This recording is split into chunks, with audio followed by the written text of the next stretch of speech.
Hello everyone, my name is Dr. Paul Rose, and in this short presentation I'd like to talk to you a bit about anatomy and physiology of different species and how that affects their feeding styles.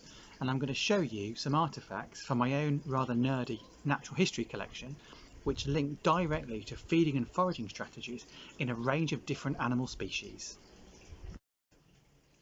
All of the artefacts that I'm going to show you have either come from animals that have died in animal collections or have sadly been in road traffic accidents, so have been found dead at the side of the road. None of the species that I'm going to show you have been dispatched for the purposes of science. Let's start by looking at how the foraging adaptations of certain species are reflected in their phenotype, in the characteristics that they show visually to others around them. These are the feathers of a lesser flamingo.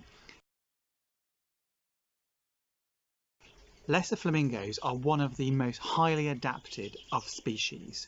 They're what we call an extremophile, and extremophiles are animals that can live in really harsh environments that no other species can survive in. And in the case of the lesser flamingo, the extreme environment it lives in are the East African soda lakes, with pH of the water being so caustic it would burn human skin to the bone. And the birds live there because the blue-green algae that exists in those caustic waters causes their feathers to turn this beautiful, brilliant pinky red colour, which they use for a whole range of behaviours, from their courtship display to signalling to other individuals.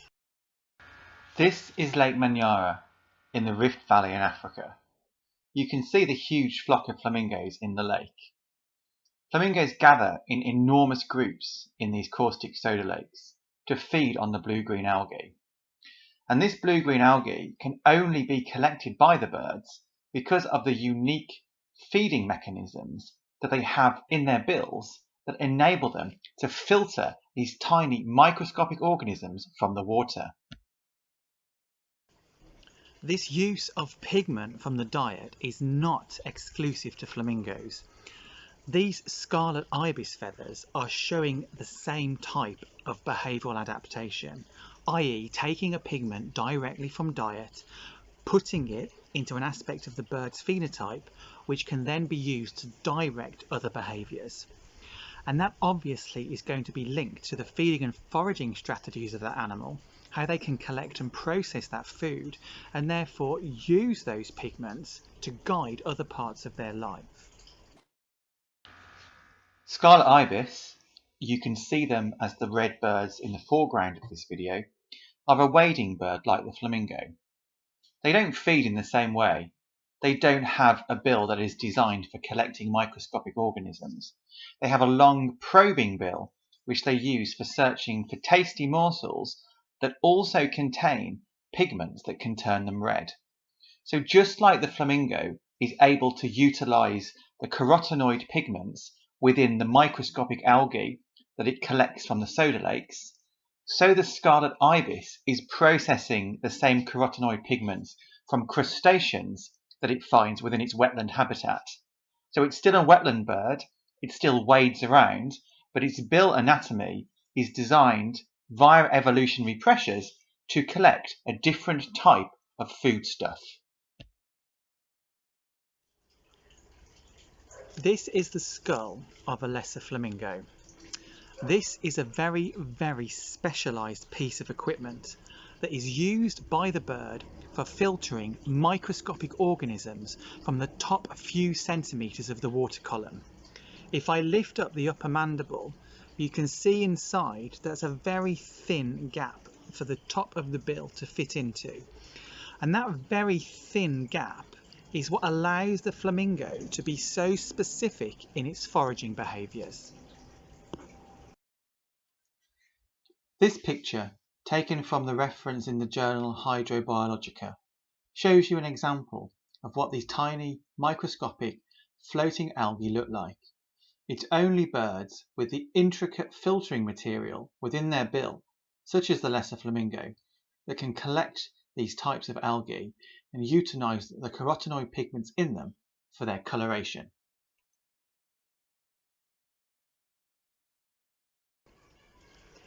All species of flamingo feed with their bill like this. Imagine this is the water. This is the flamingo filtering along. That feeding strategy has not only affected how they collect food, but it's also affected their vision and how they can see in front and behind of them when they're foraging.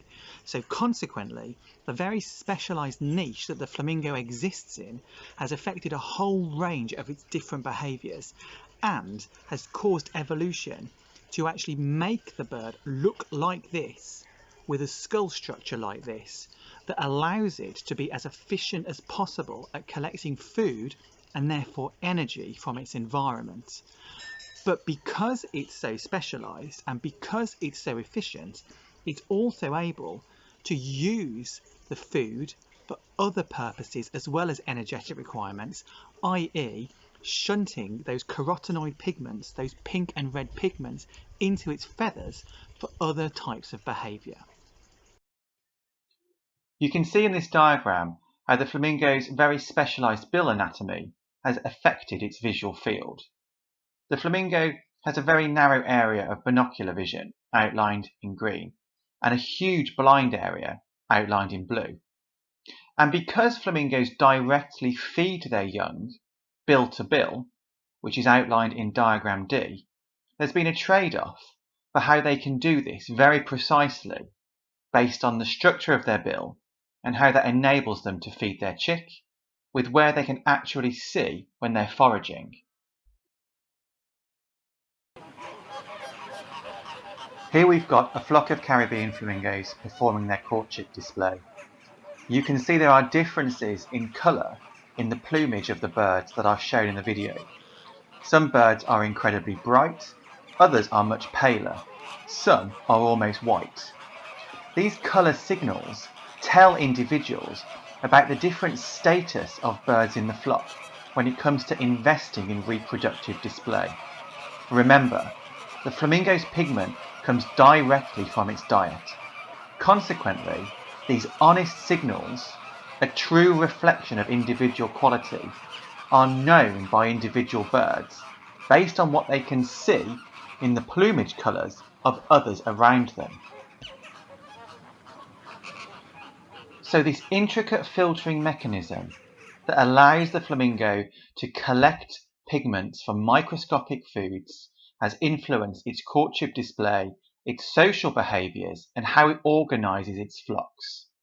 So by being adapted to a very specific aquatic niche, by being able to filter very effectively for tiny microscopic organisms and small crustaceans and other tiny aquatic invertebrates like these Daphnia, the flamingo has been able to use one trait, i.e. metabolizing colour, to guide, direct and organise a whole range of individual and group-led characteristics and behaviours. Some types of behaviour can be performed by different animals with different types of adaptations to their bills or mandibles or mouth parts, but if you look closely you will still see similarities in some parts of their anatomy. This is the skull of a mallard duck. I hope you can see inside there are small filaments attached to the top of the bill which allow the duck to filter when the two halves go together. Not as efficient as the amazing mechanism within the flamingo's bill, but still really useful for this bird to use to be able to collect floating aquatic material. So it's a different type of structure, but with the same basic principle for accessing food resources. So the mallard skull that I showed you and this teal, they are adapted for a dabbling lifestyle. They dabble, like the flamingo filters, in shallow water, and their bill structure allows them to collect food. If you wish to forage in deeper water, and you can't see what you're doing, you might have to develop another range of anatomical and behavioural adaptations to allow you to collect your food. Many wading birds, like these godwits, are very touch sensitive and have receptors on the ends of their bill that tell them when they've found food. The two shoveler ducks you can see in the foreground are incredibly refined at filtering the tiny aquatic invertebrates and have developed their bill structure to be much more like the flamingo. Depending on the type of the environment, the bird's anatomy of its bill and its feeding types of behaviour will allow it to collect food in the most successful manner possible. Avocets, another wading bird, are a shoreline and coastal bird.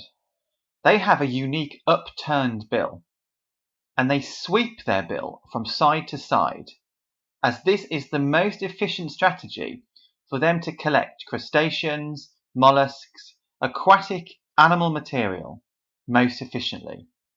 So the feeding style of the bird, the habitat that it has evolved for, and how it should best collect that food has influenced the evolutionary pressures on its bill to make it the best and most effective forager that it can be. You can still see the family resemblance between species, however. The godwits and these avocets have a long leg and a long bill. This allows them to be best adapted to a similar type of environment. And these ruffs, for example, another wading bird, probing around in a sandy substrate, they also have long legs, although their bill is shorter because they are more adapted to feeding in a transitional habitat between fully aquatic environment and the land. So they might be feeding in somewhere like mudflats or sanded areas in estuaries. The basic body plan, however, I hope you can see, is similar to the avocet and the godwit. Obviously, it's not just birds that have specific anatomical adaptations to foraging, but they're really good examples to use because they do become so niche specialists within their habitat. Human beings are really generalist in our behaviours, and we're really complex as well. We can process and remember information and use it at a later date. That's why we've spread around the world into so many different environments. But many animals are really specific to a particular type of habitat. I've just moved inside to be out of the wind so I can show you, well, I hope to show you, an example of a real key niche specialist. This is obviously a pine cone. I'm sure you've seen pine cones before. It's in the process of opening up. We've got the bottom of the pine cone, which is starting to open to allow the wind to blow through it, which will disperse the pine cone seeds into other areas, which will hopefully germinate into new trees. The top of the pine cone is still really tight. I hope you can see that there's this line around it where the pine cone is gradually opening in a kind of concentric movement. When the pine cone is still really tightly shut, it's very difficult for animals to get access to the seeds within the pine cone. Those seeds are highly nutritious, and that's why the pine cone is guarding them by being really tightly closed. But one type of bird has enabled access into the pine cone by developing a really specific structure to its bill. These are crossbills. Crossbills have this very strange shape to their bill. You can see that the upper and lower mandibles cross over at the tip. And this evolutionary pressure on the design of the bird's bill comes from their diet of pine cones. You can see in this skeleton of the crossbill the huge space within the bill where the bird's tongue will fit. And that becomes really important later on for how the birds access the seeds. So you've now seen what the crossbill looks like, and you've seen this weird overlapping mandible shape that allows the bird to prise open within the scales of the pine cone to pull out these delicious seeds. There are still seeds locked in the top of this pine cone because it hasn't fully opened yet. So what I've tried to do in my own time is prise it open slightly in the manner of a crossbill. Why go to the pub when you can do that on your evenings, right? So you can see what basically happens when the crossbill goes foraging with this weird shaped bill. So hopefully if this works, when I shake this pine cone now upside down, you should see the seeds fall out. And it's those seeds which would otherwise be trapped inside that are inaccessible to all other birds. It's only the crossbill with that unique overlapping bill shape that can access them. So hold on to your hats. Let's see if this works. There we go. I've managed to drop them everywhere. But those are the seeds of the pine cone, the seeds of the pine tree, which would otherwise grow into new trees. And it's this bit at the end, which is the part that would germinate, which is really tasty and nutritious. So that food resource is trapped within this. It's only of a bird that's evolved that particular type of bill that can access, there's a seed still stuck there, there we go, they can access that food resource from within here. Let's look at the crossbill's feeding strategy in a bit more detail.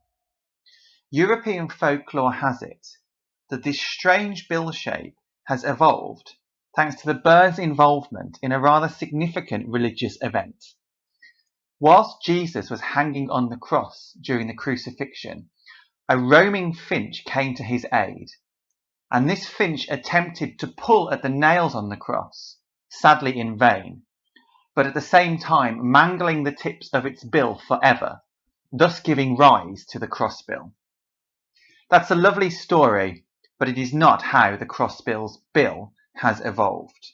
And in fact, whilst the evolutionary explanation is a lot simpler, it's probably no less miraculous in what it has allowed the bird to do. If you like, you can make your own crossbill bill with your hands. Take either thumb and the index finger next to it, and bend your index finger so the first joint of your index finger sits over the knuckle of your thumb. That's basically what the crossbill's two mandibles look like. As the bird feeds, it jams the two parts of its bill into the scaly parts of the pine cone. And as the bird bites down, the curved tips press in opposite directions, prying the scales apart. It flexes its lower mandible, which is your thumb, sideways, and it does this by using a muscle that is hyperdeveloped on one side of its face. Once it's managed to prise the scales apart, the bird's pink tongue slips into that gap to grasp out the tiny seed, which the bird can then consume.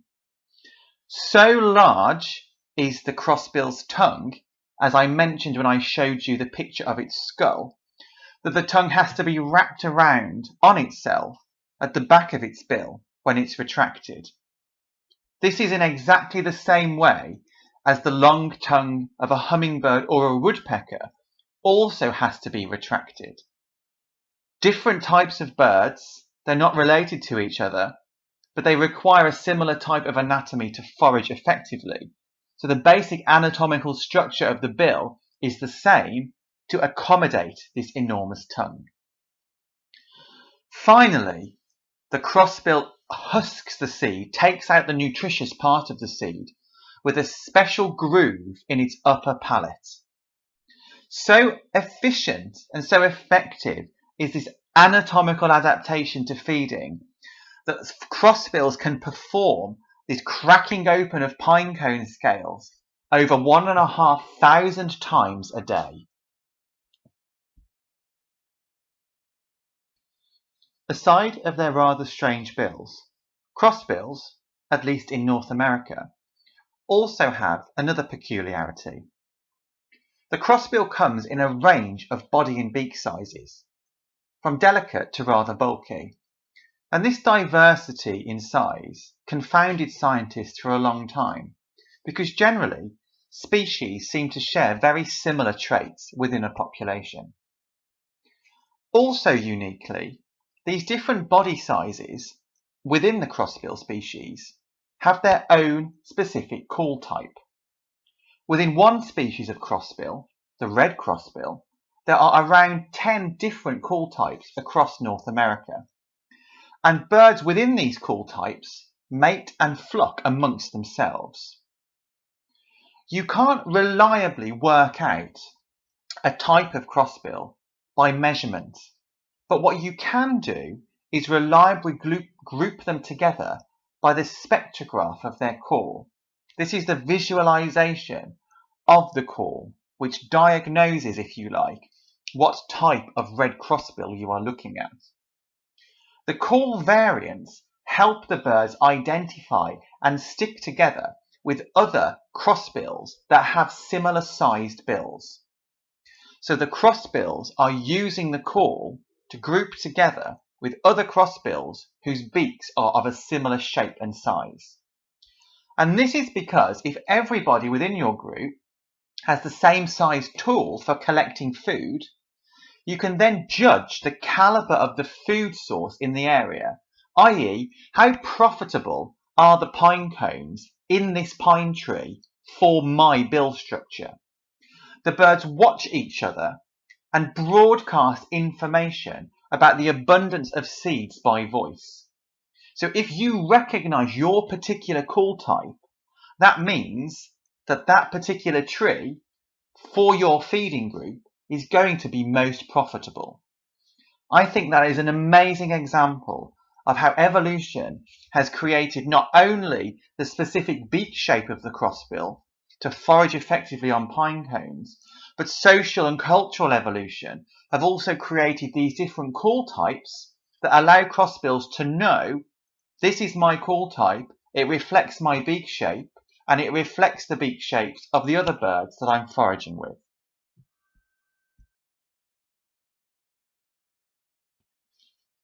Of course, it's not just crossbills that forage in groups.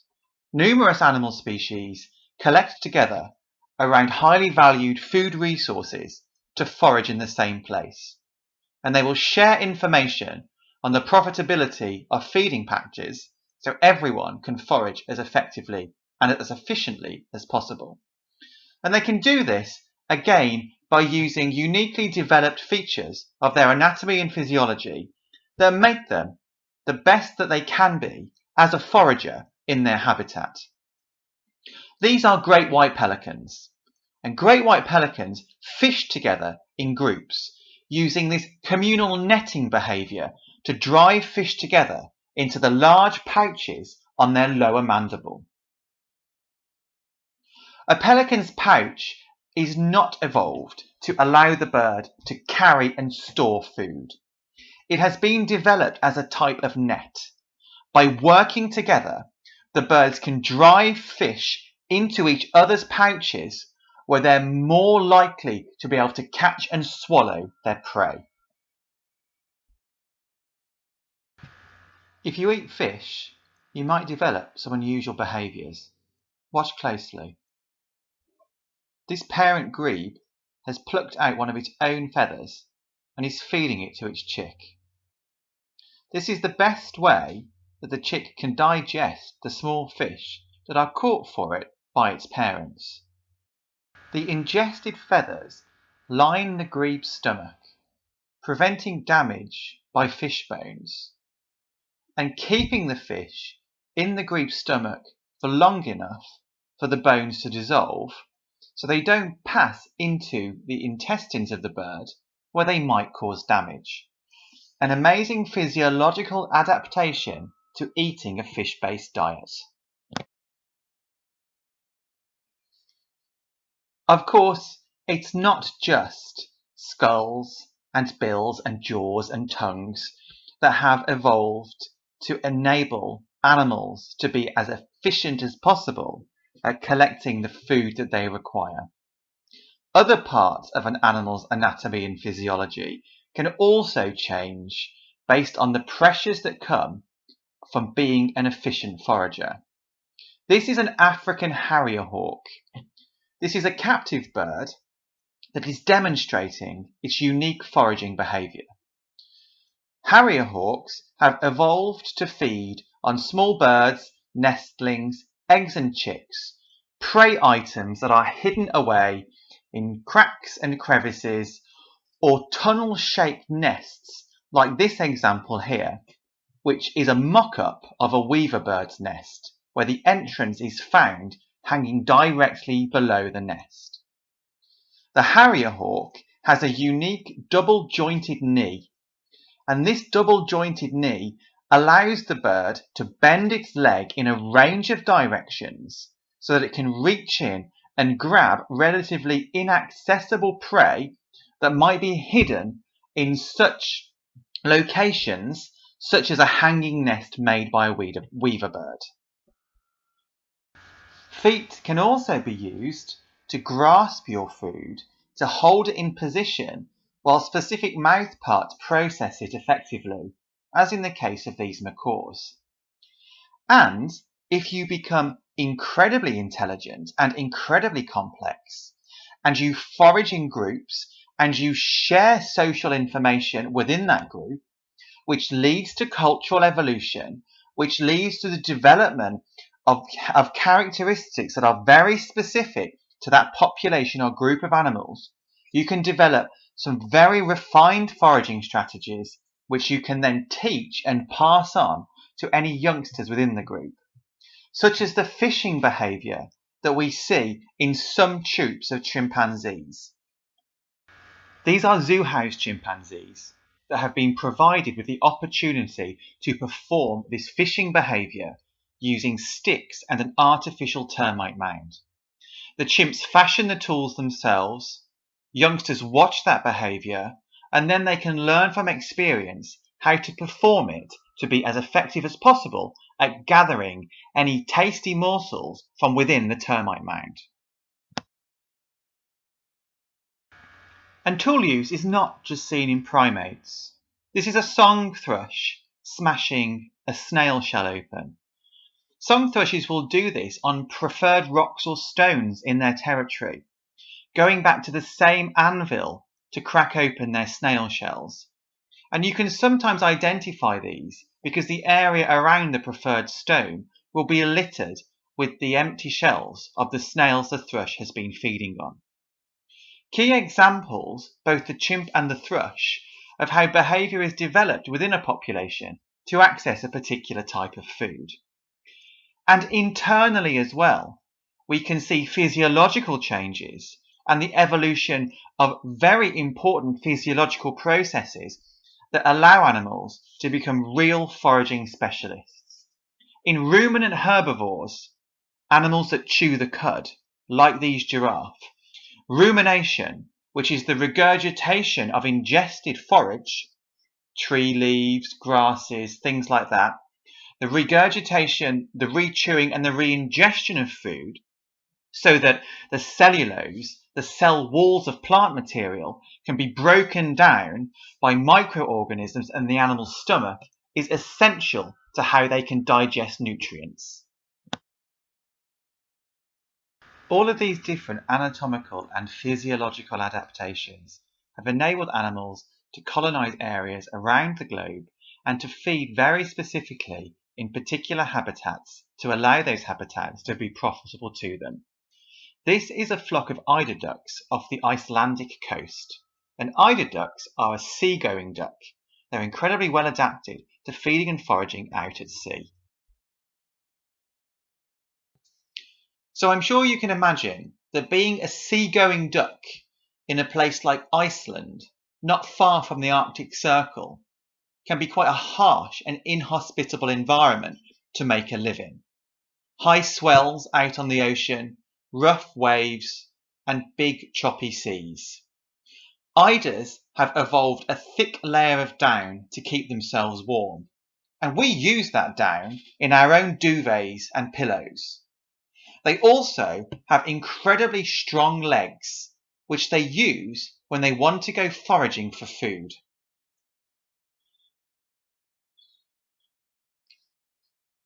Eiders dive underwater, collecting shellfish such as mussels and cockles. These are captive eiders, which have been given the ability in their enclosure to dive deeply underwater for their food. you can see how streamlined their bodies are, and you can also see how waterproof they are from the layers of bubbles that are emerging from their feathers. The eiders dive down using their powerful short wings and keep themselves underwater by propelling themselves with their short, stocky legs. Eiders have incredibly strong bills. They can crack open mussel shells, which they swallow into their crop, which is a part of their esophagus designed for storing food. And then, from their crop, the mussels move down into their gizzard, which is a thick, muscular stomach, which breaks down the mussels and allows the bird to digest the protein within. Without these strong wings and strong legs and thick waterproof plumage, the eider would not be able to exploit the rich marine life, the incredibly productive seas around the coasts of places like Iceland. And this wonderful photograph, which you can find on the New Scientist website, shows a diving eider under the waves searching for food. I think it's brilliant. I'd like to finish with one final example of the extreme anatomical and physiological traits that animals have developed to allow them to forage effectively. These are archer fish, which occur in the tropical mangroves of Southeast Asia. The mangrove system is estuarine, brackish water, a mixture of fresh and salt water. And it can be incredibly competitive within the mangrove system to find your food. So consequently, to outcompete rivals, why not look for your food outside of the water? Except you've got a bit of a problem if you're a fish that is purely aquatic. Well, the archer fish has gotten around that by developing this incredible shooting behaviour. These are captive archer fish in an aquarium. Watch closely at what they're doing, and you should see fish pointing their mouths up from the surface of the water and spitting bullets of water at a target which is hanging above them. That hanging target contains crickets, which these fish feed on. Archer fish are incredibly accurate in how they can direct this stream of water. They take into account refraction and reflection of the light, aiming very specifically at where their prey is sheltering above them. And I hope you can see in this video how the feeder that the crickets is in is moving as the fish hit it with the water. Archer fish are able to share this behaviour with their offspring, the youngsters around them, which learn to be efficient at shooting by watching the adult catch their prey.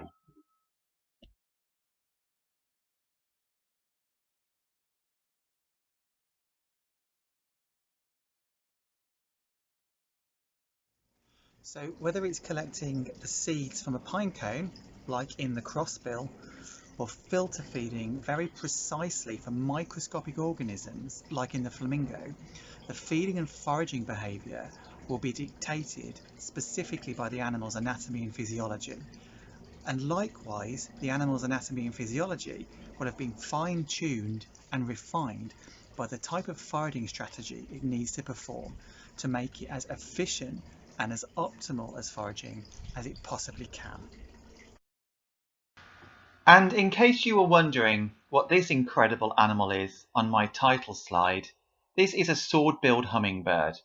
It's the only species of bird whose bill is longer than its entire body length. The sword-billed hummingbird is an example of extreme co-evolution with a species of flowering plant in its range in the Andes Mountains in South America. And this extreme co-evolution means that the plant, Passiflora mixta, can only be pollinated by the feeding actions of the sword-billed hummingbird. And the sword-billed hummingbird can only access the energy-rich nectar at the base of the flower by developing this incredibly long bill. So one species cannot exist without the other. Thank you.